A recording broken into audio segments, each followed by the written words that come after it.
Hi, Tracy from SarahDarkMagic.com here with another product flip through. This time we're going to look at Waterdeep Dragon Heist for Dungeons & Dragons by Wizards of the Coast.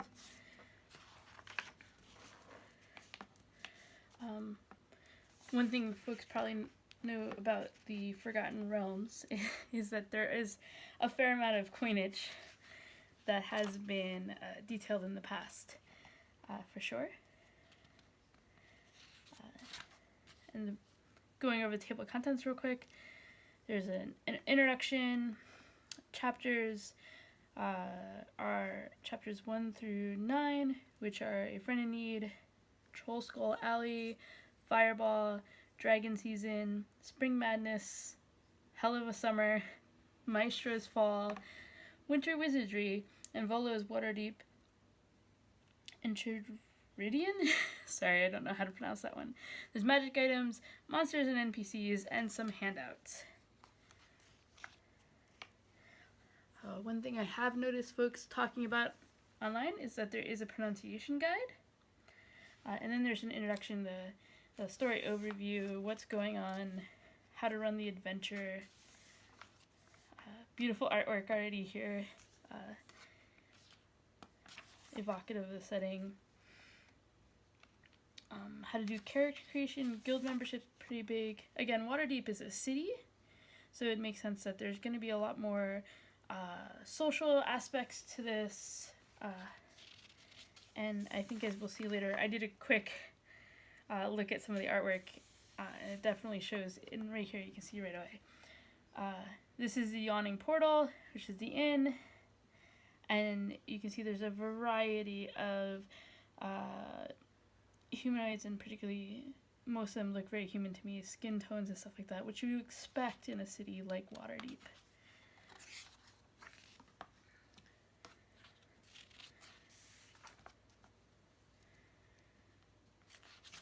So this is just to go back for a second, this is the first chapter, A Friend in Need, and it explains the locations.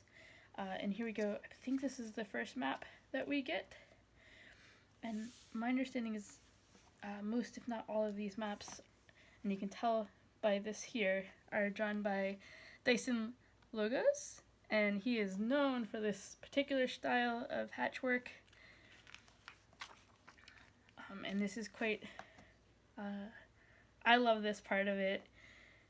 And there's lots I love about it, but Dyson Logos has been our cartographer that I've been watching and drooling over his stuff for quite some time. So I'm glad to see him in a book. Chapter 2, Troll Skull Alley.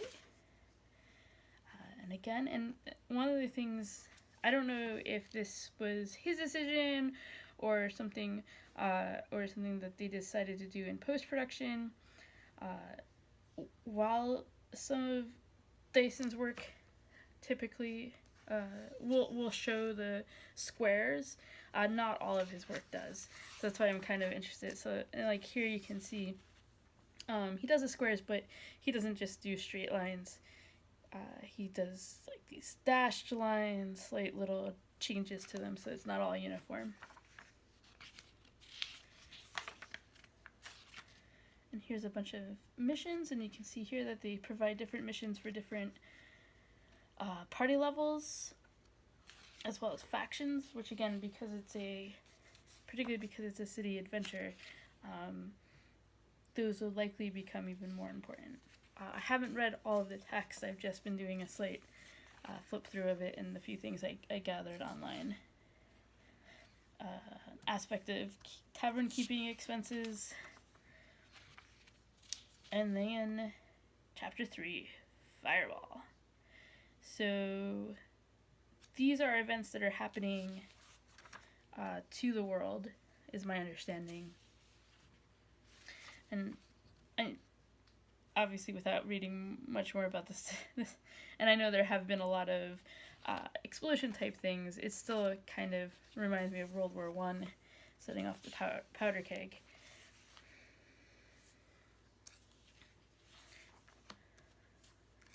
More Dyson maps.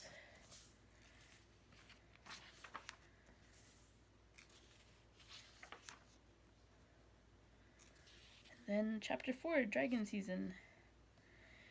Oh, that's cool. So it looks like children are wearing masks.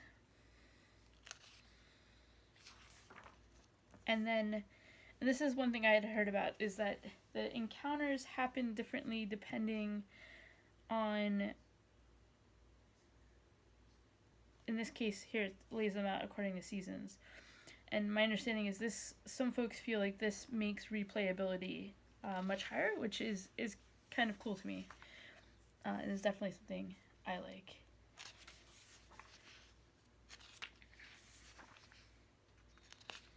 Some shipyard. Oh, that is awesome.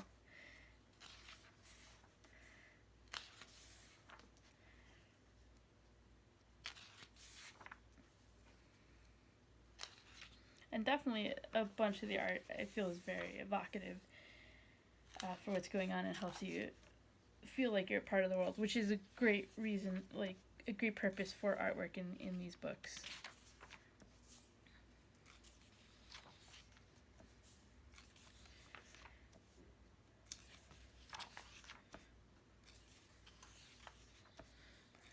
Sorry, I'm just trying to read through it. Oh, that's cool. I'd heard the encounters are a little more spelled out than in some previous adventure books. This is a gold dragon, which is, I love this because it's actually to me really reminiscent of one of the pages from the coloring book. I'm currently doing a whole color every page in the coloring book, one per day marathon. And there's a gold dragon in that too. And then chapter 5, Spring Madness. And again, trying to give flavor to the city. And you can definitely see a bit of the coming together of folks from different cultures in the city, different ethnicities and phenotypes.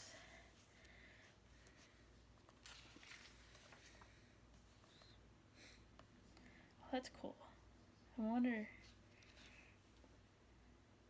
Nat, Jenks, and Squidly have a Trolltide scare. So that must be a Trolltide, must be what they were running wearing the masks for. Smoke powder did not open. Oh, and it has it in different languages, which again pushes through that idea of this is a meeting. And then the hell of a summer. So wait, I want to check something real quick. Yeah, see, fresh worms. So this is the same scene in a different season.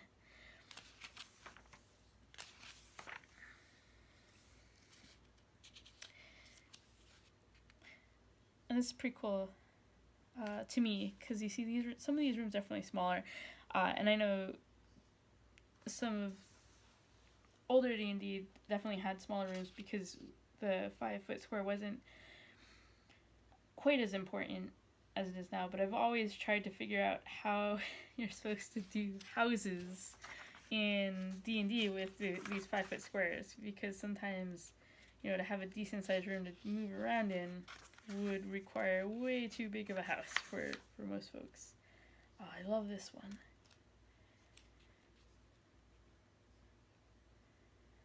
Yeah, that's so good.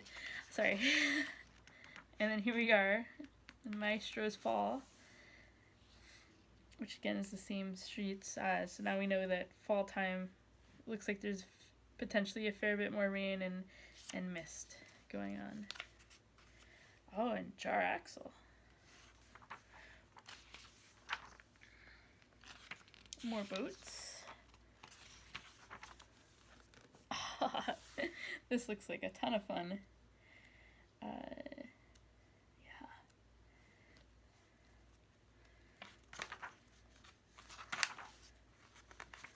Oh. The Scarlet Marpenoth.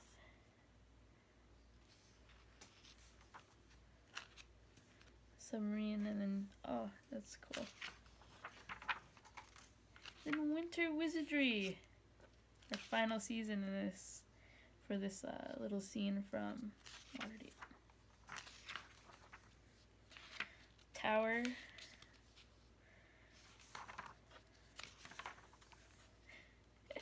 Snowball fight. That's cool having the same characters again through the different seasons.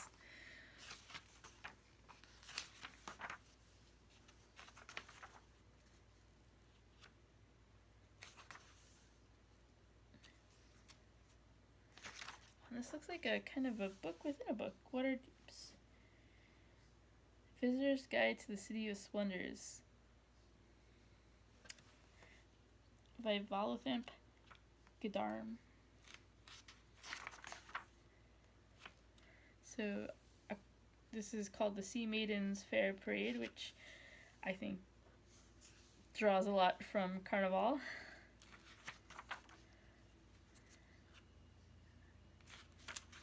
Surviving the city, taxes and fees, getting around, nobility, wards. So the various wards they talk about in here is the Sea Ward, North, Castle, Trades, Southern, Dock, and the City of the Dead. And then some of the amenities, the Griffin Cavalry, walking statues. The Godcatcher I know is because that was, I believe, Aaron Evans' book. Could be wrong.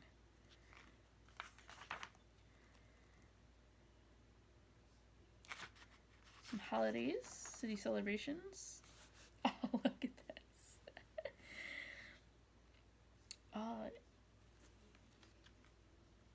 That must be the days. Yeah, Day of Wonders. It's the imaginative adventures of Gondor revealed this day and paraded through the city. Awesome. And then now we're at magic items. Paper bird. That's pretty cool. Monsters and NPCs. And I think this is an area too where I definitely saw some fun.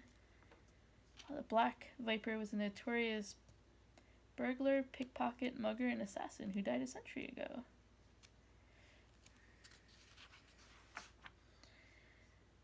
Members of the City Watch. A drow, gazer, a beholder, drow gunslinger. Oh.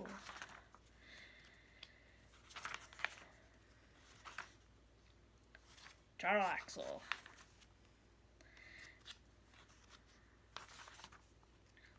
Grell, which is another thing that I had to color in the book. That's really cool. So definitely a bit of steampunk going on. This was one I had saw earlier.